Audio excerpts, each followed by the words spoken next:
La suspension de la réforme des retraites avait été promise par le Premier ministre, mais sa forme n'était pas encore claire. À l'Assemblée, Sébastien Lecornu rassure les socialistes. La suspension, c'est bien la suspension des deux mesures, et âge et nombre de trimestres. Je souhaite vous dire que le Conseil d'État a été saisi cette nuit d'une lettre rectificative et qu'un Conseil des ministres aura lieu jeudi matin pour l'adopter. La suspension de la réforme sera donc inscrite dans le budget de la sécurité sociale. Et une lettre rectificative permet d'assurer que la promesse soit bien tenue, même en cas d'enlisement des débats. Une clarification bien accueillie par le RN. Voilà, il n'y avait rien, c'était que du vent. Donc là maintenant, il y a un début d'éléments concrets pour discuter. Une position qui amuse les socialistes. Il est savoureux autant que grotesque de voir Madame Le Pen, qui avait moqué notre victoire, essayer de voler à son secours. Mais hier matin, depuis la Slovénie, Emmanuel Macron sème la confusion. Il balaie le terme de suspension et préfère celui de décalage. Le Premier ministre a fait un choix pour apaiser le débat actuel qui a consisté à proposer le décalage d'une échéance. Je le dis ici parce que ça n'est ni l'abrogation ni la suspension, c'est le décalage d'une échéance. Un désaccord sémantique entre le président et le Premier ministre qui révolte la France insoumise. Emmanuel Macron dévoile l'arnaque. La réforme des retraites n'est en aucun cas abrogée ni suspendue. Elle est décalée. Les débats autour de la réforme des retraites se poursuivront jusqu'à la fin de l'année. Une conférence sur le système de retraite et le travail doit s'ouvrir fin novembre. Et l'hypothèse d'un référendum n'est pas exclue par l'exécutif.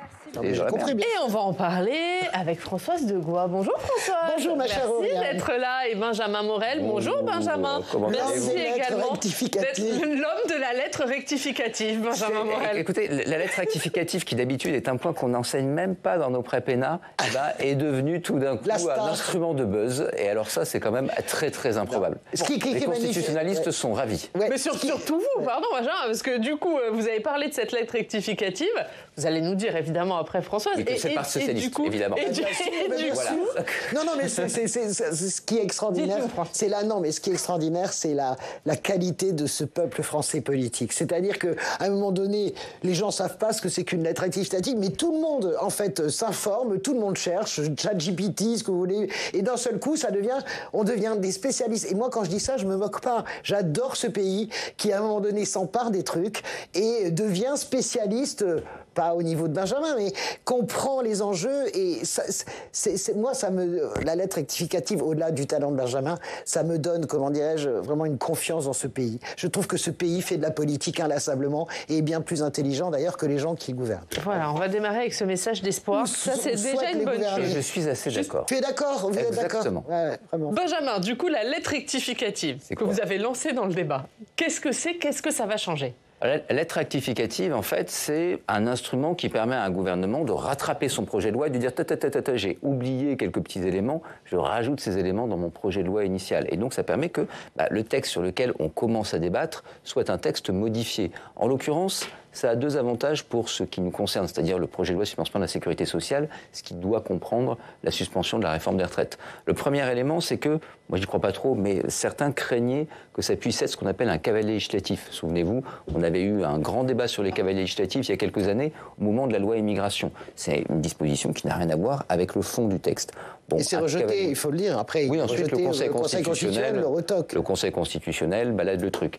La réalité, c'est qu'ici, c'est peu probable, tout bêtement, parce que ça a un impact sur les comptes de la sécurité sociale et que donc, mais bon, au moins, ça rassure tout le monde. L'autre élément... que la réforme Borne, c'était déjà une loi rectificative du budget de la sécurité sociale. Oui, mais elle était spécialisée sur la question de la réforme des retraites. Donc, on peut toujours en discuter, j'y crois peu, mais au moins, ça rassure tout le monde. L'autre élément, c'est que, même si c'est pas du tout une bonne idée, même si les ordonnances, on les a jamais utilisées parce que c'est un peu la bombe nucléaire en matière de processus législatif. Si François Mitterrand les a utilisées, genre. Pas celle-là. Non, mais pas celle-là, mais les ordonnances. On les utilise assez souvent. Des ordonnances de l'article 38, oui, mais là on parle des ordonnances budgétaires. Je suis d'accord avec vous, mais les ordonnances de l'article 38, il faut une loi d'habilitation, le Parlement doit donner son avis. Là, c'est pas le cas. C'est-à-dire qu'au bout de 70 jours pour le budget, de 50 jours pour le PLFSS, vous pouvez avoir un gouvernement qui dit « Ah tiens, vous n'êtes pas mis d'accord, eh bien j'applique mon budget par voie d'ordonnance, il vaudra jusqu'à ce que vous adoptiez un budget ou jusqu'à fin 2026 ». Ça, évidemment, c'est très violent. Il faut voir qu'on emprunte ça au droit allemand, et le dernier qui les a vraiment utilisés, il s'appelait Otto von Bismarck. ce qui n'est pas vraiment un gage de démocratie. Il explique à ce moment-là au Reichstag qu'en fait, ils se sont trompés, que le deuxième empire allemand n'allait pas vraiment être une démocratie et que donc s'il n'y a pas de budget, il y en aurait un quand même. Donc comprenez bien que les ordonnances, c'est pas non plus tout à fait la panacée. Mais si elles devaient être utilisées, si on ne devait pas avoir de budget, et si, à défaut de budget, eh bien, on devait se satisfaire d'ordonnances, ce qui serait appliqué, selon une interprétation contestable, mais qui est visiblement celle du secrétariat général du gouvernement, c'est le budget tel qu'il a été déposé à l'Assemblée nationale. Si vous amendez votre budget, si vous rajoutez dans votre budget, par exemple, la suspension de la réforme des retraites, et que vous passez par voie d'ordonnance selon l'interprétation du gouvernement, il n'y a pas de suspension. Mais si vous avez une lettre rectificative, souvenez-vous, vous modifiez votre texte originel. Et donc vous reprenez votre texte et vous dites « tu restes, le texte originel, c'est ça ». Et donc là, ça fait tomber l'argument politique, notamment du RN et de LFI, qui disent le PS s'est fait enfler, pardon pour l'expression, ça passe pas par ordonnance. Alors attention, on peut faire du droit constitutionnel toute la matinée. Non mais deux mots quand même là-dessus, ça veut dire que si jamais il n'y a pas de budget adopté in fine, en effet, et que ça passe par ordonnance, on aurait suspension. Toutefois, il y a deux voies pour qu'il n'y ait pas de suspension. La suspension, elle n'est pas évidente. On peut avoir un projet de loi de financement de la sécurité sociale qui soit adopté sans la question de la suspension de la réforme des retraites. Ce n'est pas gagné a priori, mais disons que c'est une possibilité. L'autre option, c'est qu'on n'utilise pas les ordonnances et qu'on reprenne, comme l'année dernière, des lois spéciales. Ça a un gros coût pour l'économie, on pourrait y revenir, les lois spéciales. Mais malgré tout, s'il y a loi spéciale, il n'y a pas de suspension. Oui, c'est de la politique. Sébastien Lecornu, politiquement parlant, il a voulu rassurer les socialistes avec oui, c'est pas qu'il a voulu rassurer, parce que moi j'aimerais bien qu'on fasse...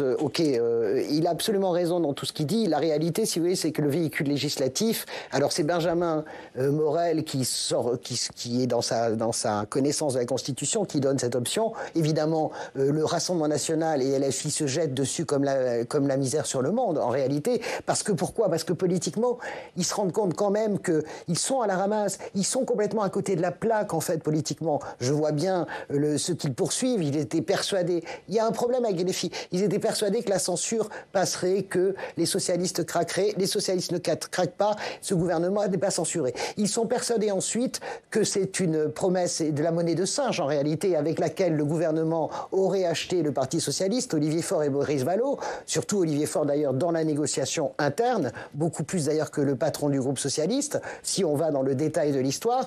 Eh bien, c'est pas de la monnaie de singe. Ils se mettent même à travailler sur l'outil législatif. Quand LFI commence la semaine dernière sa polémique sur vous vous êtes fait acheter pour une poignée de cerises, ça ne marchera jamais. En réalité, plutôt que de faire du bruit et de la fureur, vous avez quand même les législateurs du Parti socialiste et le cabinet de Lecornu et le Premier ministre qui travaillent sur le véhicule parce que le véhicule n'est pas satisfaisant. La loi ad hoc, elle n'est pas plus satisfaisante que l'amendement. Donc cette histoire de lettre rectificative, en réalité, elle travaille. Benjamin la sort, donc LFI se dit tiens, mais ils sont persuadés jusqu'au bout qu'en réalité les socialistes ne l'obtiendront pas parce que c'est un engagement, un ciment d'une certaine manière. Et pam, hier après-midi, coup de théâtre, ils l'obtiennent. Et là où je trouve que tout le monde est un peu injuste, retenez bien, notez-leur, greffier, tout le monde est un peu injuste avec Emmanuel Macron. Parce que la vérité, c'est qu'imaginer que Sébastien Lecornu serait d'un seul coup devenu une créature ex nihilo émancipée d'Emmanuel Macron et qu'il arrache tout au président, c'est vraiment une fable qu'il faut raconter aux enfants. La réalité, c'est que celui qui a lâché sur les retraites s'appelle Emmanuel Macron. Quand on connaît le personnage, on le connaît bien. Et quand on connaît son entêtement et surtout sa détermination sur cette question des retraites, ce que ça représente pour lui, qui quasiment, c'est un totem pour lui, c'est sa signature, hein, véritablement. Il lâche parce qu'il n'a pas d'autre choix politiquement, mais c'est lui qui le lâche. Qui est-ce qui dit on va la passer l'ordonnance en Conseil des ministres demain matin? C'est Emmanuel Macron, c'est absolument pas Sébastien Lecornu. Donc moi je crois qu'il faut arrêter d'être un peu comme des enfants, se dire Lecornu, Macron. C'est un numéro de claquette parfaitement organisé entre les deux. Il n'y a pas de cohabitation entre Sébastien Lecornu et Emmanuel Macron. Moi, je vois simplement une intelligence politique, en réalité, de tous les protagonistes de cette affaire. Je pense qu'il y a un chemin de crête et qu'on peut passer. Et je rigole de voir Jean-Luc Mélenchon, qui a lui-même interpellé Benjamin Morel, disant il faut écouter ce que dit Morel. Il fait Morel. Il a parfois raison, Jean-Luc Mélenchon. Voilà. Il faut écouter, mais en règle générale, il faut écouter ce que dit Benjamin Morel. Mais il faut écouter ce que Elle est d'accord avec Jean-Luc Mélenchon. Bien sûr, oui, mais j'ai longtemps été d'accord. Et avec Marine Le Pen. J'ai longtemps été d'accord. Pas du tout. J'ai longtemps été d'accord avec Jean-Luc Mélenchon jusqu'au 7 octobre. C'est qu'il y a une rupture définitive. Mais ce qui est sûr, c'est que la réalité, si vous voulez, maintenant, ils savent plus quoi faire. Maintenant, même cette lettre ne sert à rien. Et donc, en réalité, ils sont à côté de la plaque. Et je pense que la France Insoumise et Marine Le Pen peuvent en dire ce qu'ils veulent.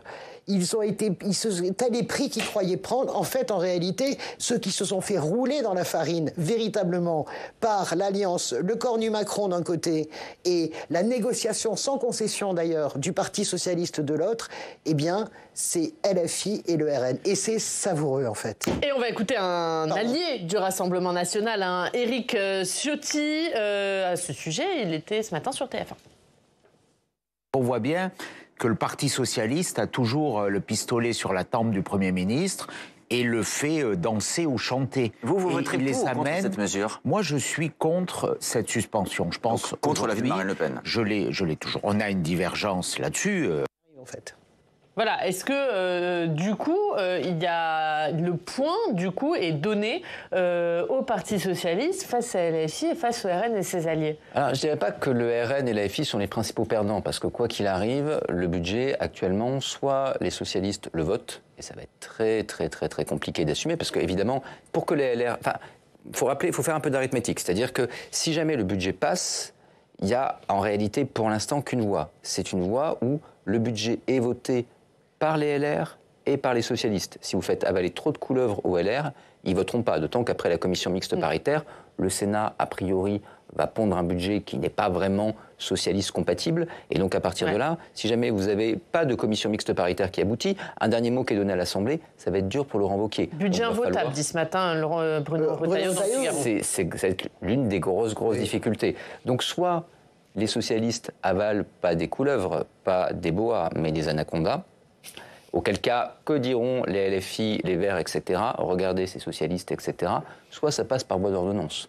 Et la LFI a déjà préparé le truc en disant on va déposer une motion de censure l'avant-veille des ordonnances pour dire nous on ne se la fait pas, on va vers les ordonnances, c'est un 49 alinéa 3 multiplié par 10 et donc à partir de là, vous serez responsable si vous ne votez pas les ordonnances. Donc je ne suis pas sûr que si vous ne votez pas la censure, je ne suis pas sûr que ces deux groupes politiques soient les grands perdants. Ceux qui sont probablement les grands perdants d'hier, c'est le gouvernement. Parce que quelle était la stratégie de Sébastien Lecornu? C'était de dire, écoutez, voilà, on va mettre la réforme des retraites dans le PLFSS et on va pousser les socialistes à voter en disant, regardez, vous êtes face à un choix binaire. Soit vous votez le PLFSS avec la suspension, et dans ce cas, vous aurez la suspension et le reste, donc votez si vous êtes cohérent, soit vous ne votez pas le PLFSS, mais adieu suspension.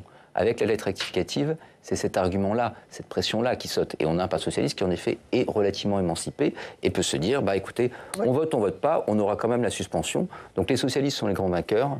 Je crains que pour Sébastien Lecornu, il soit le grand perdant. Parce qu'au fond, Sébastien Lecornu, il a un objectif. Enfin, il en a deux. C'est de faire passer son budget et faire passer son budget de la Sécu. Or là, il n'a pas avancé d'un iota hier. Moi, j'entends les arguments de Benjamin, mais après, vous savez très bien qu'on fait de la politique en marchant et que chaque jour est un nouveau jour. En ce sens que vous avez, je ne dis pas du tout que vous avez les arguments de LFI, mais on n'en est pas loin. Vous dites exactement ce que je lis de Manuel Bompard depuis hier, d'Éric Coquerel, en disant... Mais je détaille leur stratégie et elle n'est pas idiote. Je ne suis pas d'accord, leur stratégie, elle est ce qu'elle est. Mais je ne suis pas d'accord avec l'idée qu'à un moment donné, on ne trouve pas des points de convergence. Et que vous expliquez que le PS va avaler des anacondas, c'est quasiment écrit. Moi, je ne suis pas du tout sûr que le PS avale des anacondas sur le budget. Dans ce cas, ce seront les LR qui avaleront des anacondas. Et après c'est le rapport de force. Et si jamais ils avalent des anacondas, ils ne voteront pas le budget. Or, on a besoin de tous les LR et de tous les socialistes. Non, ça ne marche pas. Je voudrais finir. C'est de l'arithmétique. Je voudrais finir là-dessus. Il y a ce que dit Bruno Retailleau, qui est une chose, qui est à l'extérieur de la force, parce qu'il est en mode de forteresse assiégée. Bruno Retailleau, si vous voulez, me fait l'effet maintenant d'une sorte de désespéré qui est sorti tout seul du film, personne n'avait rien demandé, il est sorti du film et maintenant il essaie d'y re-rentrer. C'est assez pathétique en réalité, et je vois bien qu'il est aidé par le Figaro. Ce matin, son interview, elle est lunaire. Nous ne voterons pas, mais en réalité, qui suit Bruno Retailleau, en fait, dans le groupe? Cette maison Cette maison? Non, mais bien sûr, le Sénat, et après, la commission mixte paritaire peut échouer. Je sais très bien comment est le Sénat, je sais très bien comment est... Mais cette maison-là, si l'Assemblée a le dernier mot, cette maison-là, elle n'existe pas. Et par ailleurs, Laurent Wauquiez n'est pas... Mais non, mais je veux dire, bien sûr que ça sera un vrai débat, mais par ailleurs, Laurent Wauquiez n'est pas Bruno Retailleau. Moi, je suis certaine que vous allez voir sur la partie recettes, déjà, sur la partie recettes, on va voir ce que ça donne. Il y a 9 milliards en moins. Bon, je vois bien aussi pourquoi Emmanuel Macron met la pression hier. Il met la pression parce qu'en gros, et c'est là qu'est le rapport de force politique, c'est le bad cop et good cop, c'est-à-dire que vous avez le gentil flic, c'est le cornu, et le méchant flic, c'est Macron, parce que le message qui est envoyé aux socialistes, c'est... En gros, n'exagérez pas. En gros, je vous ai déjà donné la réforme des retraites. N'allez pas trop loin dans le dépeçage du budget. C'est normal, c'est le jeu politique. Et donc, c'est un rapport de force. Et les socialistes répondent de façon très courtoise à la Olivier Faure. OK, super, mais je vous assure que si ce budget reste en l'état, on censurera. Donc, vous voyez, on n'est pas dans de la cogestion ou de la coproduction d'un film. On est vraiment, moi je pense qu'on est véritablement rentré dans une cohabitation où chaque chose se deal. Et c'est pour ça que je ne suis pas d'accord avec Benjamin sur l'idée que ce budget ressortira avec des anacondas que le PS avalera. Je pense que ce budget peut être rectifié et dans la partie recettes, et vous verrez dans la partie PLFSS, vous aurez des convergences inimaginables. Vous pensez que Marine Le Pen, vous pensez que LFI, vraiment, franchement, vous pensez qu'ils pourront accepter par rapport à leur électorat de laisser passer le déremboursement des médicaments? Bien sûr que non. C'est très très simple. Vous savez, quand on fait de la politique comparée, celui qui vote le budget, il est dans la majorité. Donc il est à peu près clair que ni les Verts, ni les communistes, ni le RN, ni la FI ne voteront le moindre budget. Ça, c'est évident. Donc ça se joue encore une fois sur un arc LR-PS. Je veux bien que le PS gagne plein de choses sur le budget et qu'il y ait un budget à la bonne sauce Parti socialiste. Derrière, qu'est-ce qui va se passer? Après la commission mixte paritaire, si elle échoue, vous aurez une majorité LR au Sénat qui dira à Laurent Wauquiez « Mais attends, tu vas donc voter un budget socialiste plutôt que de voter le budget qui sort du Sénat et qui est de droite. Mais qui es-tu, en fait? Vous allez avoir une Marine Le Pen qui va dire « Regardez les LR ». Eh bien, même chose que la France Insoumise de l'autre côté, si les socialistes devaient avaler des anacondas. Regardez ces LR qui ne sont pas vraiment des gens sérieux, qui acceptent les hausses d'impôts, qui acceptent, etc. La prochaine fois, toi, électeur de centre-droit, tu dis la crédibilité économique est du côté de LR. En réalité, regardez, nous sommes plus droit dans nos bottes. Et donc ça, la pression sur LR et sur Laurent Wauquiez va être gigantesque. Si le PS résisté à la pression sur la censure. Parfaitement résisté. Mais parce qu'il y avait un intérêt. Benjamin, moi je pense pas parce que Laurent Wauquiez est à sa carte au Parti socialiste de manière cachée. Donc à partir de là, d'un point de vue purement arithmétique, ça ne passe pas. Écoutez, la politique, c'est pas de l'arithmétique. Je suis désolé. Alors si d'un point de vue parlementaire, la politique c'est de l'arithmétique. Je termine. Non, ce n'est pas que de l'arithmétique. C'est de l'arithmétique. Ce n'est pas que de l'arithmétique. Je vous explique. Alors donnez-moi une voix. Je vais vous expliquer. Vous aurez bien du mal, par exemple.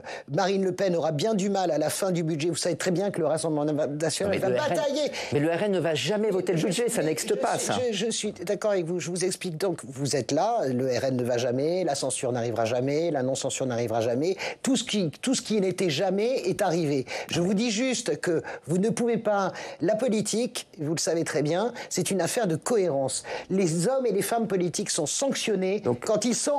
Laissez-moi finir. Quand ils sont incohérents. Vous comprenez ce que je veux dire? Donc, vous ne pouvez pas avoir une Marine Le Pen qui va batailler pendant tout le PLFSS, parfois même, je pense, avec la gauche, sur les mesures de déremboursement par rapport à son électorat, et qui, à la fin, nous explique que voilà pourquoi je ne vote pas le budget. Vous ne savez pas ce qui va se passer dans la discussion. Donc, votre voix, si je la comprends bien, c'est que le RN et le PS votent le budget. Alors, on se parie un café ou une bière, mais le RN ne votera pas le budget, ne s'abstiendra pas non plus dessus. D'accord. Donc, ça, c'est, je dirais, aujourd'hui, pas possible. C'est même pas dans l'intérêt du Rassemblement Rassemblement national. Et par ailleurs, ça voudrait dire que le RN... du Rassemblement national. L'intérêt aurait été de pas censurer. Ça veut dire que le RN rentrerait dans la majorité. Non, mais pas donc du ça tout. n'a absolument aucun sens. Mais je veux bien parier un café, une bière, ou même mon PEL. Ça n'est pas ce que je vous dis. Je vous dis juste qu'à un moment donné, quand les débats vont se faire, vous ne pouvez pas... Et Marine Le Pen, la logique, par exemple, de la France insoumise ou de Marine Le Pen eût été de ne pas censurer. Ah ben non. Ben bien sûr que si. Mais regardez... Mais il disait une dissolution. Mais regardez, mais j'ai bien compris, mais regardez par rapport à leur électorat, je sais bien que tout le monde vise une dissolution. La logique par rapport électoral, vous me parlez de l'électorat, vous me parlez des électeurs. Vous avez vu les sondages sur la non-censure.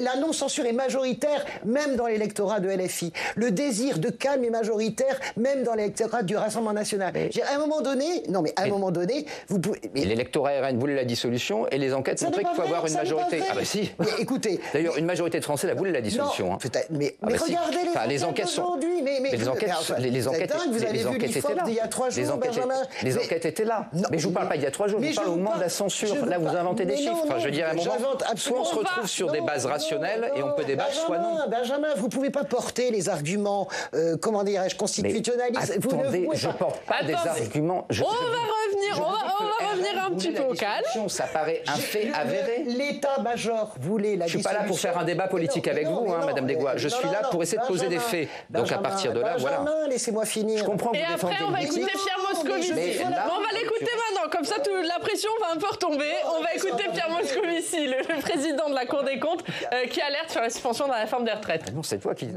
Sur les retraites, c'est comme un sujet hautement inflammable.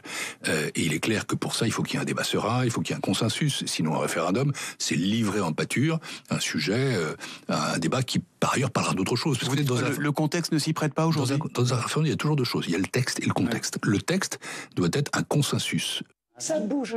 Et vous continuez, voilà, on va débattre pendant Pierre Moscovici. Je voudrais juste expliquer sur les sondages. En fait, on dit la même chose. Bien sûr qu'avant la dissolution, il y a une majorité, etc.